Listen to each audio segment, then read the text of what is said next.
आज मीठे बाबा के अव्यक्त मुरली मंथन की डेट है 19 दिसंबर 2021। तो आज संडे की स्पेशल से स्पेशल वाणी है।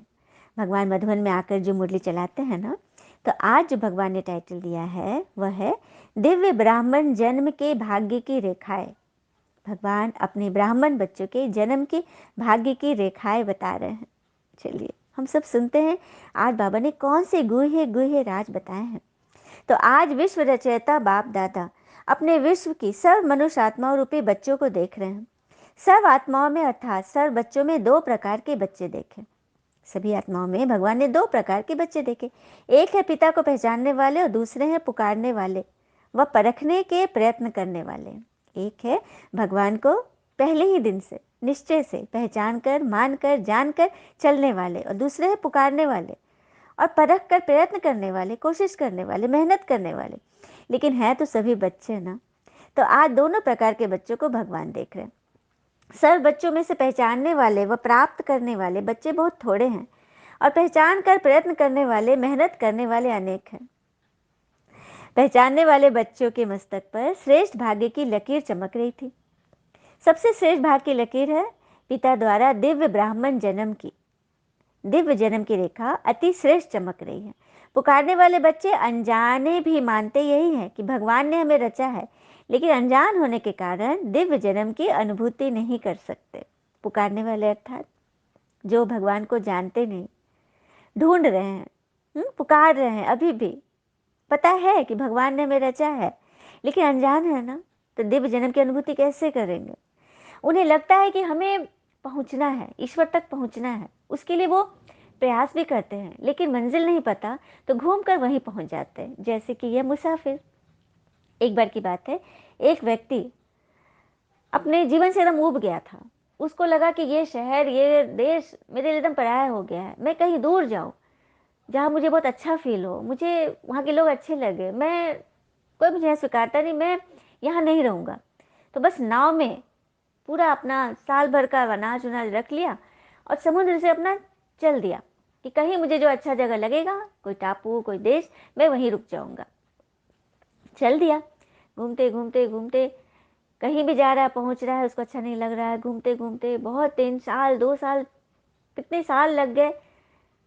अचानक एक जगह पहुंचा तो उसको कुछ अच्छा लगा, तो वहां पे उतरता है और वहां देख रहा है कि अरे, यहाँ तो मेरे जैसे लोग दिख रहे हैं, भाषा भी मेरा ही बोल रहे हैं, गलियां भी मुझे पहचानी लग रही है। जैसे जैसे आगे बढ़ रहा ना, अचानक उसे अपना घर दिखता है। तब वो माथा पकड़ के बैठ जाता है कि अरे, मैं दुनिया ढूंढने निकला था, खोजते खोजते मैं अपने ही घर पे पहुंचा और यही मुझे अच्छा लग रहा है। सारी दुनिया ढूंढ ली। तो देखा, हम सोचते हैं कि हम बहुत आगे बढ़ जाएंगे, हम बहुत आगे निकल जाएंगे, लेकिन यदि मन से आगे नहीं निकले तो हम वहीं के वहीं रह जाएंगे। अनजान रहेंगे, भगवान को पहचाने ही नहीं, तो हम जहाँ से चले थे वहीं रह जाएंगे ना। तो वही बात है। इसीलिए बाबा कह रहे हैं कि देखो, दोनों में कितना अंतर है। आप अनुभव से, नशे से, नॉलेज से कहते हो कि भगवान हमारे हैं, माता पिता हैं, उन्होंने हमें रचा, ब्राह्मण जन्म दिया। रचता को, जन्म को, जन्म पत्री को, दिव्य जन्म की विधि और सिद्धि सब जानते हो। हर एक को अपना दिव्य जन्म का बर्थडे याद है ना। इस दिव्य जन्म की विशेषता कौन सी है? साधारण जन्मधारी आत्माएं अपना बर्थडे अलग मनाती, मैंने दुनिया में जो आत्माएं हैं वो अपना बर्थडे अलग मनाती, मैरिज अलग मनाती, पढ़ाई का दिन अलग है, मदर डे अलग, सब कुछ अलग होता है। लेकिन आपके लिए सब कुछ यही है, क्योंकि एक परमात्मा में ही सब कुछ है। आत्मा का सारा संबंधी तो परमात्मा है। तो आपका मदर डे कहो, फादर डे कहो, बर्थडे कहो, पढ़ाई का दिन कहो, कुछ भी कहो, वो सब एक ही है। तो ऐसा दिव्य जन्म कभी सुना है? किसी का सुना है कि बर्थडे उसी दिन, पढ़ाई का दिन उसी दिन, हाँ, एंगेजमेंट दिन वही, फ्रेंडशिप डे वही, सब कुछ वही? हो नहीं सकता। आप बच्चों का हुआ है। तो इस महान जन्म की विशेषता है और विचित्रता भी है। कितनी बड़ी बात है ना। फिर बाबा कहते, सेवा के लिए कोई विशेष साथी चाहिए। तो साथी दिवस किसका मनाएंगे?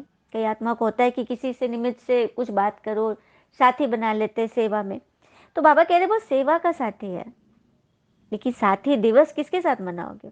सदा का साथी कौन है? हाँ, तो ही बाबा बोल रहे कि सेवा के साथी भल बनाओ, लेकिन साक्षी होकर साथी बनाओ। साक्षीपन भूल जाता है तो सिर्फ साथी बनने में बाप भूल जाता है। किसी के साथ भी कोई संबंध रखो तो साक्षी पन्ने की दृष्टि से कि ये ड्रामा का सीन चल रहा है, इसमें ऐसा होना था, हुआ, पार हुआ, ऐसा समझ के चलोगे ना तो भगवान को नहीं भूलोगे। नहीं तो क्या होगा, भगवान को भूलकर उसी में उलझ जाएंगे, उसके लगाव में, उसके उलझाव में, उसके मनमुटाव में, मतभेद में, या बहुत प्यारापन में भूल जाएंगे, भगवान को भूल जाएंगे। इसलिए बाबा कहते हैं साक्षी बनकर हर प्रैक्टिस करो। फिर बाबा ने कहा कि मेरे हर एक बच्चे के मस्तक पर विशेष 4 भाग्य की लकीरें चमकती है। पहला, दिव्य जन्म की रेखा, दूसरा परमात्मा पालना की रेखा, तीसरा परमात्मा पढ़ाई की रेखा, और चौथा निस्वार्थ सेवा की रेखा। चलिए इन चारों पॉइंट को बाबा इतनी अच्छी रीति इसको क्लियर कर रहे हैं। तो सबसे पहले भाग्य की लकीरें में दिव्य जन्म की रेखा। तो जब हमारा दिव्य जन्म हो गया तो हमारे मस्तक पर, जब कोई बच्चा पैदा लेता है कहीं, तो उसको थोड़ी पता होता कि मेरे पिता की कितनी जायदाद है, मैं किसके घर में आया हूँ, कौन मेरे रिलेटिव है, कुछ नहीं मालूम। वो आ गया, लोगों ने समझ लिया कि ये तो वारिस पैदा ले लिया। हाँ, उसको कुछ नहीं मालूम। उसी तरह जब हमने भगवान को जाना, हमारा जन्म हुआ, तो हमको अभी कुछ नहीं मालूम। हाँ, आगे आगे जैसे चलेंगे ना, वैसे ही हमारे भाग्य की रेखा, जब हम बुद्धि से चलेंगे, एकाग्र को चलेंगे, श्रीमत पे चलेंगे, तो वो रेखाएं और ज्यादा गहरी होती चली जाएगी। जैसे कि हस्त रेखाएं देखते हो ना, कोई की खंडित होती, कोई की एक रस होती, कोई की स्पष्ट होती, कोई की स्पष्ट नहीं होती। उसी तरह भगवान भी बच्चों के भाग्य की रेखा को देखते रहते हैं। दिव्य जन्म तो सभी ने ले लिया, लेकिन दिव्य जन्म की रेखा खंडित होती व स्पष्ट नहीं होती, क्योंकि अपने जन्म के धर्म में अखंड नहीं चलते, तो उनके भाग्य की लकीर खंडित होती है। देखा, दिव्य जन्म तो मिल गया, लेकिन उस धर्म में अखंड रीति से अटल अडोल बनकर नहीं चल रहे, तो भाग्य की लकीर खंडित होगी बेटा। कभी कभी, कभी खुशी, कभी गम। तब बाबा बोल, चाहे आप समर्पित हो, चाहे प्रवृत्ति में हो, परिवार में हो, लेकिन पिता के डायरेक्शन में कितना चल रहे हो। जो कमाया किसका खा रहे हो, भगवान का खा रहे हो ना, सब कुछ। अच्छा, हम भक्ति में भी कहते हैं ना, सब कुछ तेरा, ये सृष्टि भगवान की। तो जब सब कुछ उनका है तो उनके हवाले करके काम में लगाओ ना, ट्रस्टी हो ना। भगवान ने ट्रस्टी बनाया है ना, भगवान है बॉस और हम उनके मैनेजर, कैशियर। जैसे बैंक में कोई कैशियर है, तो उस कैश को वो अपना थोड़ी समझेगा, किसका है, मैनेजर का है, मालिक का है। तो इसीलिए जो कुछ भी करो, बाबा हमसे कुछ चाहते नहीं है, बस कहते हैं कि मुझे हाजिर नाजिर जानकर करो, ताकि मैं जिम्मेवार हो जाऊं, तो तुम किसी भी बात में नहीं फंसोगे। पिता को अर्पण करना अर्थात भगवान का खाना, समझा। कुछ भी भोग भी खा रहे हैं, पढ़ाई भी कर रहे हैं, ये मंथन भी हो रहा है, तो बाबा सामने बैठो, ठीक है, भगवान के डायरेक्शन से हो रहा है, तो अर्पण हो गया। बस यही चाहते हैं भगवान।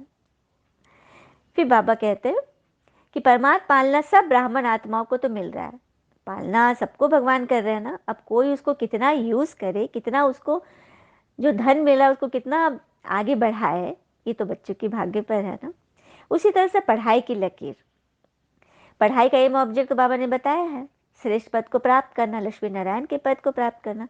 शिक्षक पिता पढ़ाई सबको एक ही जैसा पढ़ाते हैं और एक ही समय पर पढ़ाते हैं, लेकिन जो श्रेष्ठ ब्राह्मण जीवन का वह पढ़ाई का पद अथवा नशा है, वो सबको एक जैसा नहीं रहता। देखो, भगवान पढ़ाते सबको एक जैसा है, लेकिन श्रेष्ठ जीवन का पद का जो नशा होता है वो सबका एक जैसा नहीं रहता। फरिश्ता सो देवता स्टेटस को सदा स्मृति में नहीं रखते, इसीलिए भाग्य की लकीर में अंतर पड़ जाता है, समझा।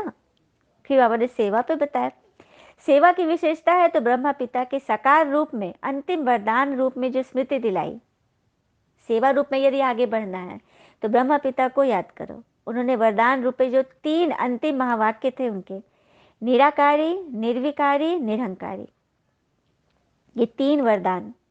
तो निराकारी स्थिति में स्थित होने के बिना किसी भी आत्मा को सेवा का फल नहीं दे सकते, क्योंकि आत्मा का तीर आत्मा को लगता है। निराकारी अर्थात जब हम आत्मा रूप में सामने वाले को भी एक आत्मा देखकर उससे बात करेंगे, तभी उस आत्मा को तीर लगेगा। स्वयं सदा इस स्थिति में स्थित नहीं है, तो जिनकी सेवा करते वह भी सदा स्मृति स्वरूप नहीं बन सकते। ऐसे ही निर्विकारी, कोई भी विकार का अंश यदि आत्मा के शूद्र वंश को परिवर्तन कर ब्राह्मण वंशी नहीं बना सकता। यदि आपके अंदर कोई विकार का अंश है, काम, क्रोध, लोभ, मोह, अहंकार, ईर्ष्या, आलस्य, राग, द्वेष, भय, अलबेलापन, इन इन विकारों का कोई अंश मात्र भी है, तो सामने वाली आत्मा के जो शूद्र वंश है, जिसको आप परिवर्तन करना चाहते हो, वो करके आप उसको ब्राह्मण वंशी नहीं बना सकते। उस आत्मा को भी मेहनत करनी पड़ती है। इसीलिए मोहब्बत का फल सदा अनुभव नहीं करते। और निरहंकारी सेवा का अर्थ है फल स्वरूप बन झुक जाना। जब पेड़ फल स्वरूप बन जाता है, पेड़ में जब फल लद जाते हैं तो कैसे उसकी शाखाएं झुक जाती हैं। तो आप जब निरहंकारी बनकर फल स्वरूप झुक जाओगे, क्योंकि बिना निर्माण बने निर्माण करना नहीं होगा। जब तक विनम्र नहीं बनेंगे, आप आत्माओं के टूटे फूटे मन को निर्माण नहीं कर सकते, सफलता नहीं मिलेगी। तो समझा, निराकारी, निर्विकारी और निरंकारी, इन तीनों वरदान को सदा सेवा में प्रैक्टिकल में लाना। आगे बात समझ में। निराकारी अर्थात मैं निराकार आत्मा रूप में हूँ, सबको आत्मा फील कर रही हूँ, मैं भी आत्मा हूँ। निर्विकारी, मेरे अंदर कोई विकार का अंश, और निरंकारी, मेरे अंदर अभिमान नहीं, देह अभिमान में स्थूल रूप से भी नहीं कि मैं बहुत सुंदर हूँ, मैं बहुत अच्छा गाती हूँ, मैं बहुत अच्छा बोलती हूँ, मैं बहुत अच्छा पढ़ती हूँ, मैं बहुत अच्छा खाना बनाती हूँ, मैं बहुत अच्छा कपड़े सिलती हूँ। ये स्थूल देह अभिमान हुआ। और सूक्ष्म में हुआ कि किसी ने मुझे मान क्यों नहीं दिया, मैंने तो इतना किया था। या फिर हर्ट की फीलिंग में आ जाना, फलना ने चोट पहुंचा दी, मैं दुख में हूँ, मैं दर्द में हूँ। इन सब से ऊपर निरहंकारी, किसी भी बात का अहंकार नहीं। इन तीनों को सदा जो सेवा में प्रैक्टिकल में लाएंगे, उन्हीं के भाग्य की रेखा अखंड रहेगी। तो कोटों में कोई तो बन गए, लेकिन बनना है कोई में भी कोई। कोटों में कोई अर्थात करोड़ों में कोई तो बन गए, लेकिन उस कोई में से भी कोई बनना है आपको। जो कोई में कोई होगा वही सब का माननीय और भविष्य में पूजनीय बनेगा। कोई में कोई, कोटों में कोई और कोई में भी कोई, जो बनेगा वही भविष्य में माननीय और पूजनीय बनेगा। तो अखंड भाग्य के लकीरवान है उसकी निशानी। आपके भाग्य की लकीर कैसी है? अखंड होनी चाहिए। तो मैं कौन? सदा अपने आप से पूछो। दुनिया वाले कहते हैं पालनहार है, जन्मदाता है, लेकिन जन्मदाता का परिचय ही नहीं है। पता है भगवान पालनहार है, ओ पालनहारे जन्मदाता, मतलब गाना भी गाते हैं, लेकिन पता ही नहीं, जन्मदाता का परिचय नहीं। तो कैसे नशे से बोलेंगे? अनजान रूप से बोल रहे हैं ना, जैसे अपरिचित है।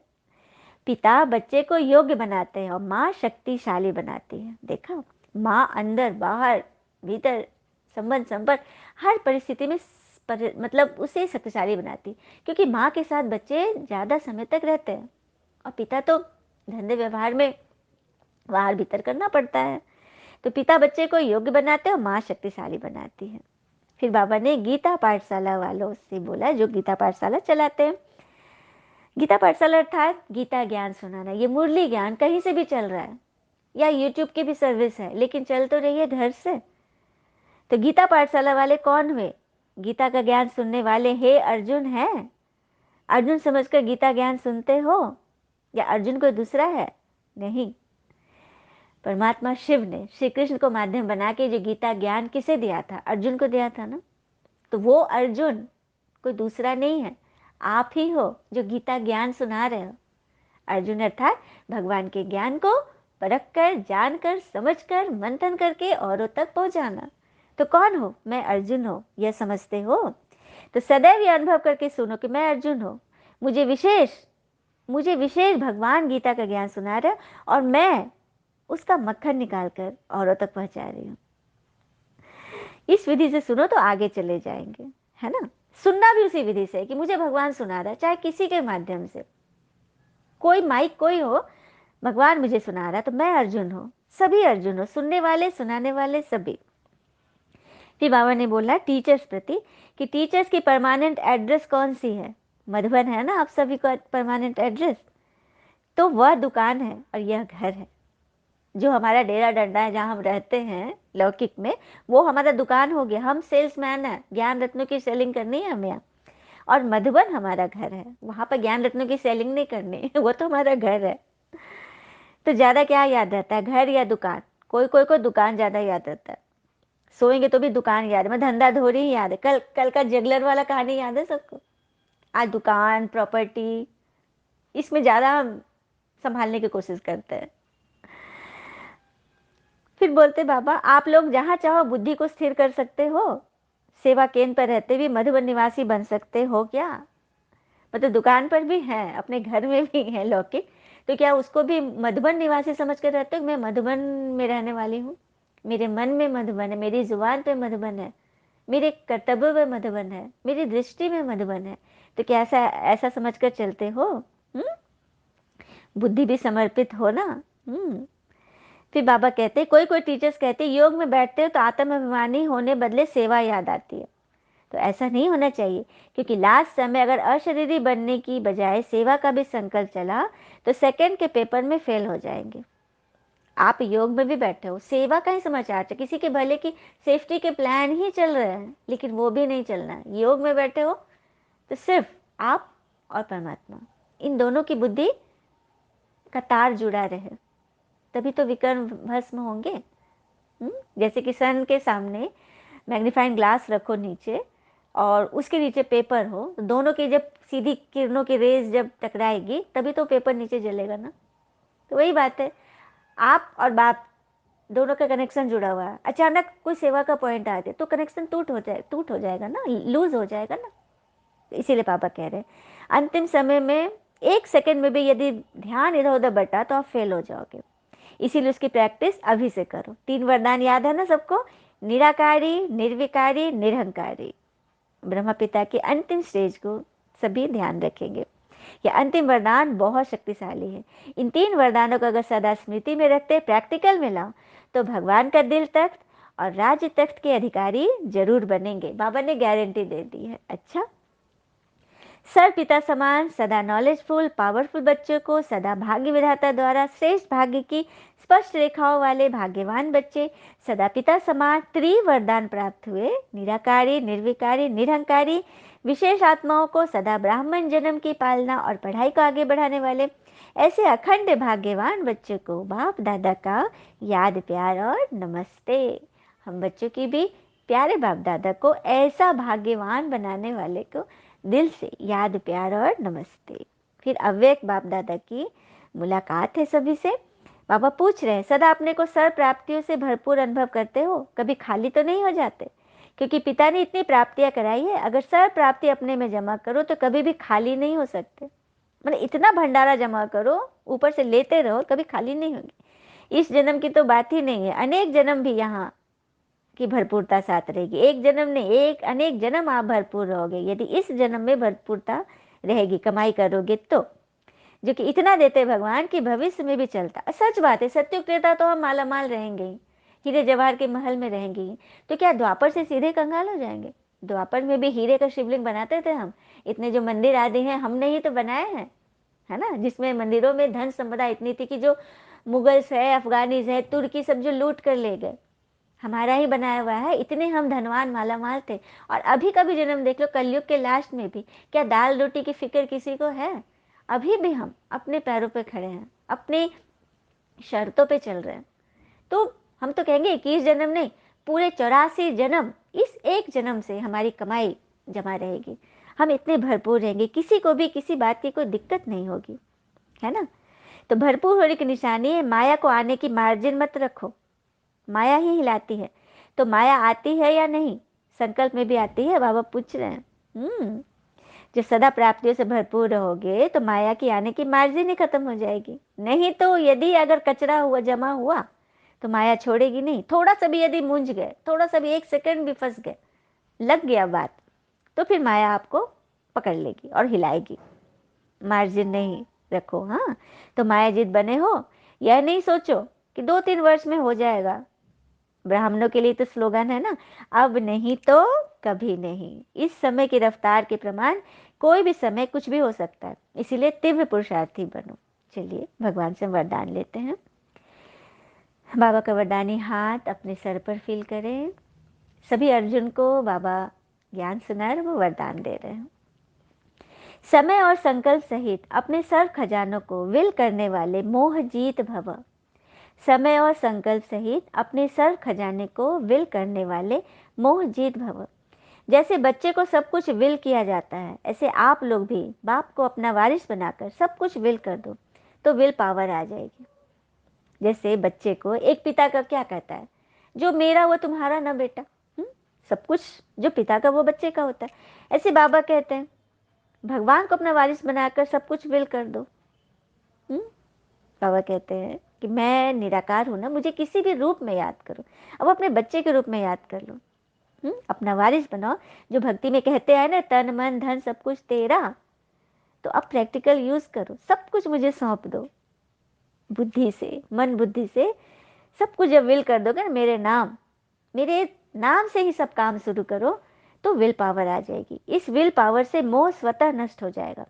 जैसे साकार पिता ने पूरा ही अपने को विल कर दिया। मोह किस बात का आता है? किसी ने कुछ बोला, टेढ़ा बोला, गलत बोला, झूठ बोला, निंदा की, ये सब बातें जब सुनते हैं ना, तो मन फंसता है। और उस वक्त लगता है किसी अपने को बताओ, अपने बच्चे को, अपना कोई जो निकट संबंधी जिससे हम हर बात शेयर करते हैं, मन लगता है कोई मित्र है, लगता है कि कैसे बताऊं, लेकिन नहीं, यहीं पर रुको, पॉज करो अपने आप को। बातें आई, मन में आया, बीज आया, बीज आया, मन की धरती पर भी वो जमा नहीं है, ऊपर ही ऊपर है, सतह पर है, ऊपरी सतह पर। आप उस बीज को भगवान के सामने रख दो। बाबा से कहो, बाबा देखो ना, कितना भी करो ना, सामने वाले पर तो असर ही नहीं होता, मैं तो देखो कैसे कैसे बोलता है। तो बाबा क्या बोलेंगे पता है? बाबा कहेंगे, बहुत अच्छा हुआ, तुम्हारा हिसाब चुकता हो रहा है। तुमने जितने पिछले जन्मों में दिए हुए हैं उसको ब्लैक बॉल, वो अब लौटा रहा है, तो इसमें शिकायत किससे करना? चुप हो जाओ, शांत हो जाओ, स्वीकार करो, आगे बढ़ जाओ। ऐसा फील करो जैसे कुछ हुआ ही ना हो। फिर देखना उस आत्मा को टचिंग होगी, अरे इसको इतना बोल दिया और इसके चेहरे पे तो कोई भाव ही नहीं, तो फिर वो अपना तीर क्यों बर्बाद करेगा? धीरे धीरे धीरे तो सारे तरकश के तीर खत्म हो जाएंगे। उसके बाद फिर उधर से भी वाइट बॉल, इधर से तो वाइट बॉल है ही। आई बात समझ में? तो ऐसा करना है। सब कुछ विल करना, इसी से मोह समाप्त हो जाएगा। क्योंकि उस बात के दर्द में आना, ये मोह है। हम उसको इतना मानते हैं लेकिन फिर भी वो नहीं समझता, ये मोह है।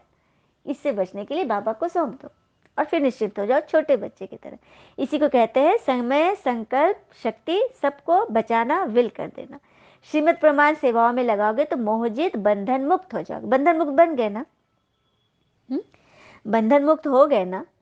उस वो आता तो चाहे तुमको बंधन में बांधना, तुम हर्ट की फीलिंग में, तुम दर्द में हो, तुम लड़ोगे झगड़ोगे, गुस्सा करोगे, तुम्हारी स्थिति खराब होगी, मतलब उसने तुम्हें बांध लिया। और उसके स्टेटस से, उसके डायलॉग से आपको कुछ डिस्टर्बेंस नहीं हुआ, तो आप फ्री हो, निर्बंधन हो। तो यही तो करना है। स्लोगन, एक दो का स्नेही बनने के लिए सरलता और सहनशीलता का गुण धारण कर लो, बस हो गया। सहनशीलता और सरलता का गुण धारण करना है। सरल हो गए, हमको समझ में ही नहीं आया आपने क्या बोला, मुझे मेरे मगज में तो अटा ही नहीं। और सहनशील, बाबा को सौंप दो, बस बन गए सहनशील। खुशी खुशी फिर वहां से निकलेंगे एकदम फ्रेश होकर, जैसे कुछ हुआ ही नहीं है। तब स्नेही बनते चले जाएंगे। और आज विशेष सूचना है, मार्च का तीसरा रविवार अंतर्राष्ट्रीय योग दिवस है। बाबा के सभी बच्चे शाम 6:30 से 7:30 तक विशेष अपने रहम दिल दाता स्वरूप संपूर्ण पवित्र स्वरूप में स्थित होकर सर्व आत्माओं को पवित्रता, सुख, शांति की अंजलि देने की सेवा करेंगे। अच्छा, ओम शांति। शुक्र मीठे बाबा, वो बाबा के प्यारे प्यारे बच्चे। Thank you Baba. All is well always. ओम शांति।